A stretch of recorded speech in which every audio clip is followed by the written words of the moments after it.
Welcome, Philipp Kruse, to our show. Good afternoon. Good afternoon, and thank you so much for having me. It's a pleasure to be here. Thank you so much. Regarding the vaccine injuries, if I'm not mistaken, there are people who are being arraigned in court, right? For responsibility for the damages. Yes, this is correct. I do represent people in court, injured people here in Switzerland, around 10 people, and have done procedures of all kind during the last 3 years. And if you ask me about the outcome, what it makes so difficult to advance in these procedures, no matter we speak about civil law procedures for compensation or criminal law type of claims, we always deal with a court that tells me and my clients that the court takes into consideration primarily the information that comes from WHO. No matter how much evidence, how good I presented from how many different scientists, usually the courts rejects it and says we are already in the possession of all relevant information that is coming from our Ministry of Health, who in return has received it from the WHO. And this brings us to a very important additional point to all that James has already correctly pointed out, and that is that already in the past, the way how the IHR were applied and understood in our countries, we had the fact that this information control was already enacted. It was already active in the sense that probably no court in the whole of Europe has deviated with its practice from the facts that were provided by WHO in these two crucial aspects. Number one, COVID-19 was the most dangerous pandemics and emergency since World War II, or even since the Spanish flu. And number two, the sole valuable remedy were these new types of so-called vaccines that truly are gene therapies, gene altering new products. And here we see the big danger with the new amended IHR. They confirm this principle. They do contain in their Annex 1 a provision that clearly says that WHO shall be even granted on the formal level this authority to define what kind of pandemic information is correct and what must be rejected on the level of the member states. Same as the international health regulations. If the government signs this agreement, on behalf of the public without consent, does it make him liable for what happens after? Well, it is very difficult to find a legal liability for a government. We usually have only a political liability. So the people can only go to the polls and vote them away. And let's be very clear about that. Our governments have already signed and approved these IHR amendments last year. Now, what James was correctly explaining, now it's about them to issue a note of rejection. They must become active until the 19th of July in order to make these amendments not applicable for your country.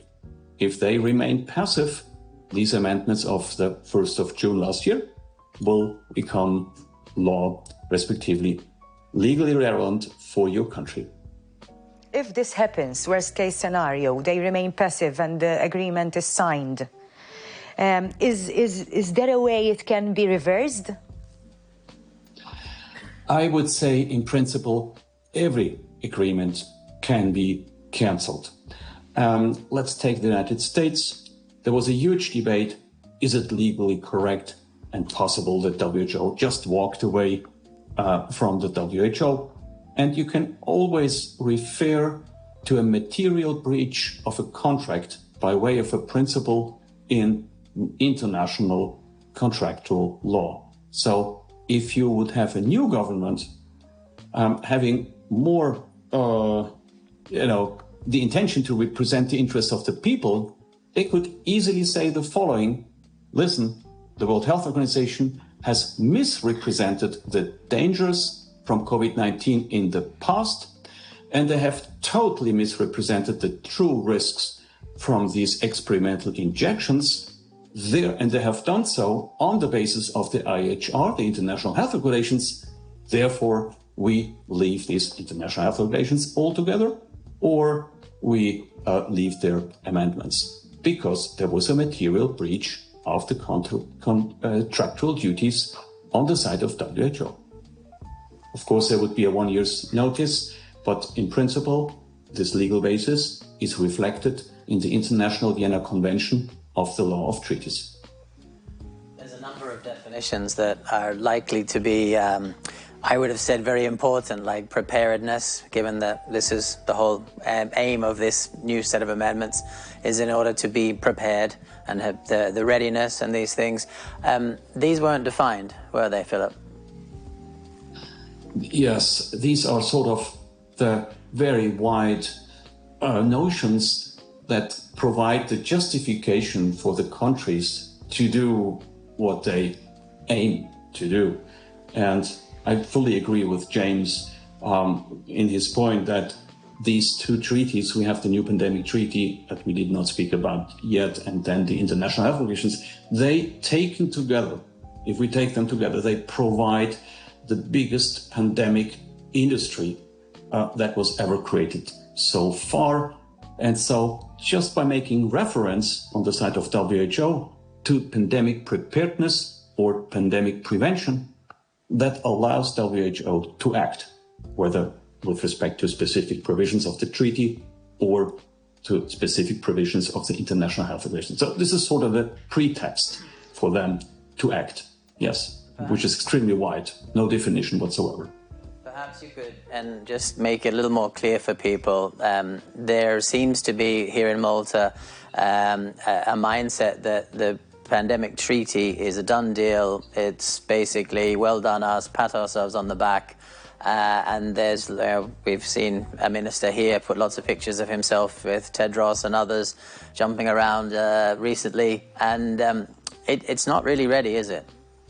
This is correct. It has only been adopted on 20th of May this year, but with a very phony procedure that in itself deserves a political rejection. This is a different topic. But this adoption alone does not make this treaty signed. We've spoken about that last time.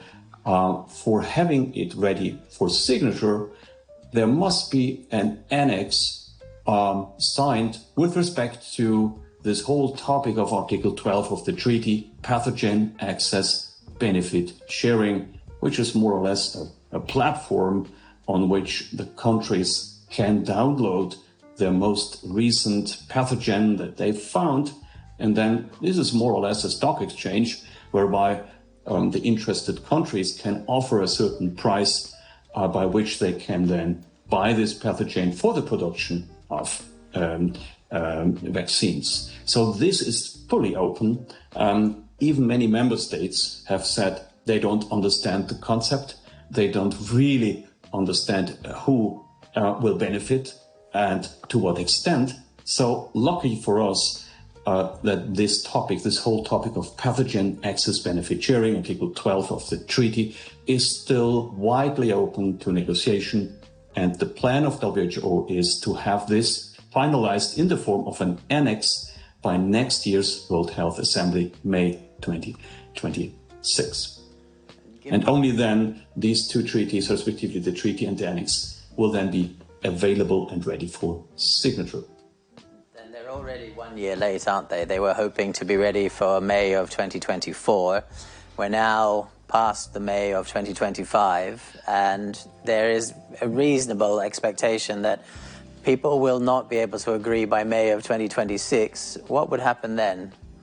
Yes, and this is a great chance for the people in all of our countries to continue pushing this topic into the parliamentary debate and asking their political representatives to bring it forward, because in most countries, this isn't as an international treaty. It must be adopted by the parliament of that very country, or at least people can demand that it should be done. And even in Switzerland, it must be subject to a public vote. So this is the big chance and the moment for democracy to happen. And that will happen only if we, the people, with the help of great TV stations like yours, bring this up to the public attention. And for this, we need time. And here we have some time to do it together with international networks like the World Health Council for Health, Children's Health Defense. James Rogoski is here, and many other experts. Can I ask a question, Dr. Philipp? If the treaty is not passed, and the suspicion is that they will convert it into a framework convention, that doesn't need parliamentary debate, don't you think that eventually they will go down that route and the parliament will not be notified with any changes because they changed the process from treaty into a framework convention? What's your opinion on that? Because really and truly, it's quite scary that they may go down that route. This is indeed a scenario, a realistic scenario. But the response to your question, what will happen in your country, in Malta, with respect to the public debate in the parliament, is in your own constitution. So in Switzerland, it would have been, must be submitted to the parliament. But with respect to the question whether also the people have a vote, yes or no, you're right. It will matter whether this is just a framework convention or whether through this treaty, the rights and obligations of the people will be altered. And so, of course, we take the position, James and I, that the rights of the people here are involved. James mentioned the financial mechanism, Article 20, which is in both agreements, in the new pandemic treaty, Article 20, and, as James rightfully said, in the international health regulations, Article 44 BIS. That shows how important it is for WHO to have a powerful financial tool that can be triggered by the Director General to the benefit of the industry of some countries, and that can have huge financial consequences.